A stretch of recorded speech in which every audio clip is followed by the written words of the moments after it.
Assalamualaikum warahmatullahi wabarakatuh. Perkenalkan, kami dari kelompok 2 mata kuliah pengantar bisnis. Di sini kami ingin memaparkan apa itu struktur organisasi, unsur-unsur struktur organisasi, bentuk dari struktur organisasi, faktor yang mempengaruhi struktur organisasi, hubungan struktur organisasi dengan kinerja suatu perusahaan, serta langkah menyusun struktur organisasi. Sebelumnya, perkenalkan, nama saya Maduri Diana Putri, NIM 1901321100011. Perkenalkan, nama saya Nurul Khotijah, NIM 1903011000017. Perkenalkan, nama saya Siti Hafidhah Soleha, NIM 1903211000014. Di sini saya akan menjelaskan mengenai struktur organisasi. Apa sih struktur organisasi? Struktur organisasi bisa diartikan sebagai susunan atau rancangan yang saling berhubungan. Struktur ini dapat mewujudkan suatu bentuk dan karakter dalam organisasi. Dalam struktur organisasi dapat memberikan suatu gambaran secara imajinatif dan realistis di sebuah organisasi. Selanjutnya yaitu unsur struktur organisasi. Yang pertama, anggota. Yang disebut sebagai anggota adalah orang yang memiliki peran penting dalam organisasi. Yang kedua yaitu pekerjaan dalam organisasi. Pekerjaan di sini terdiri dari formal dan informal, dan pekerjaan ini memiliki 3 dimensi universal, yaitu isi, keperluan, konteks, dan praktek-praktek pengelolaan. Yang ketiga yaitu orang-orang. Di dalam organisasi sering disebut sebagai pegawai ataupun karyawan. Yang keempat yaitu kerjasama.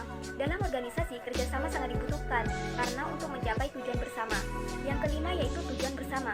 Sebuah sasaran yang menjadi tujuan utama dan hendak dicapai menjadi kesepakatan bersama. Yang kelima yaitu peralatan.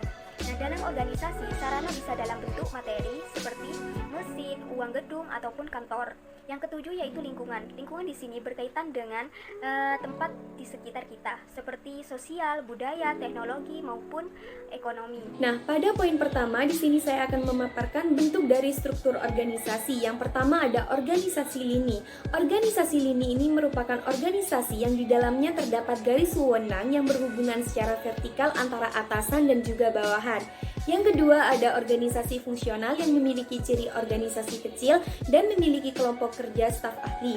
Yang ketiga ada organisasi lini dan staf yang memiliki ciri organisasi besar, karyawan banyak, serta hubungan antara atasan dan bawahan tidak seluruhnya secara langsung. Yang keempat ada organisasi fungsional dan lini yang memiliki ciri pembedaan tugas dan bantuannya tidak tampak dan memiliki spesialisasi secara praktis terhadap pejabat fungsional. Yang kelima ada organisasi matriks dan yang keenam ada organisasi komite. Poin yang kedua mengenai faktor yang mempengaruhi struktur organisasi. Adapun 4 faktor yang mempengaruhi struktur organisasi diantaranya ada strategi organisasi. Strategi organisasi ini dibuat guna mencapai sebuah tujuan yang ada di dalam suatu organisasi. Yang kedua ada skala organisasi. Organisasi dibedakan menjadi skala dan juga faktor yang ada di dalamnya, seperti dari segi jumlah penjualan, pangsa pasar, dan dari segi jumlah tenaga kerja. Yang ketiga ada faktor teknologi. Teknologi ini dimaksudkan dengan bagaimana suatu pekerjaan dilakukan serta penggunaan alat-alat bantu yang ada dalam suatu organisasi.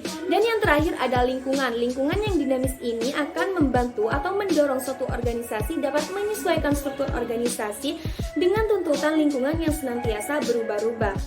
Di sini saya akan menjelaskan mengenai tahapan-tahapan dalam penyusunan struktur organisasi. Yang pertama yaitu merefleksikan mengenai rencana dan juga tujuan dari organisasi agar sesuai dengan visi dan juga misinya. Yang kedua yaitu menetapkan tugas-tugas utama dengan memperinci setiap pekerjaan agar sesuai dengan visi dan juga misi organisasi. Yang ketiga yaitu melakukan pembagian tugas-tugas utama, di mana dalam pembagiannya itu harus logis, artinya dapat dilakukan oleh tim maupun pekerja itu. Yang keempat yaitu mengalokasikan sumber daya dan juga mengarahkan tugas-tugas secara efisien sesuai dengan mekanisme pekerjaan. Yang kelima yaitu melakukan evaluasi mengenai penyusunan struktur yang telah dilaksanakan. Hubungan antara struktur organisasi dengan perusahaan sangat penting karena struktur organisasi dibuat untuk menjalankan tugas dan juga fungsi dari masing-masing jabatan yang ada di perusahaan serta dapat memisahkan antara tanggung jawab dan juga wewenang. Demikian pemaparan materi yang dapat disampaikan oleh kelompok 2. Kurang lebihnya mohon maaf. Wassalamualaikum warahmatullahi wabarakatuh.